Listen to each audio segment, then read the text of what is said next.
Bharatiya Janata party आपला पक्ष वाढवण्याकरता आम्ही सर्व कार्यकर्ते अमितभाईपासून आम्ही सर्व मोदीजीपासून देवेंद्रजीपर्यंत आम्ही आपला पक्ष वाढवण्याकरता काम करणारच आहे। एकनाथजींनी आपला पक्ष वाढवायचा आहे, अजितदादांनी आपला पक्ष वाढवायचा आहे। शेवटी महायुतीमध्ये आपापला पक्ष मजबूत करणे याला काही ना नाही आहे ना।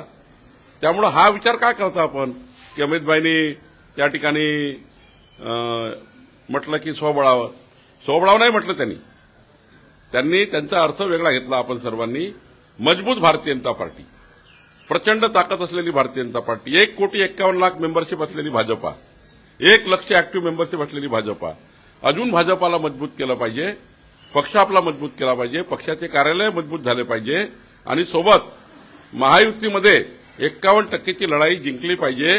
हाच अमितभाईचा बोलण्याचा टोन आहे। आम्ही महायुतीमध्येच त्या ठिकाणी पुढे जातो आहे, ज्या ज्या ठिकाणी शक्य आहे त्या ठिकाणी महायुती होणारच आहे आणि त्यामुळे कुठलाही अमितभाईचा असं म्हणणं नाही। अमितभाईचा म्हणणं आहे की पक्षाला सर्वांनीच वाहून घेतलं पाहिजे, शेवटी पक्ष कार्याकरता काम केलं पाहिजे आणि अमितभाईच्या ब्लडमध्ये पक्षकार्य 24 तास त्यांच्या पक्ष कार्यालयात त्यांचं काम असतं आणि त्यामुळे तसे त्यांनी बोलताना बोलले आहेत।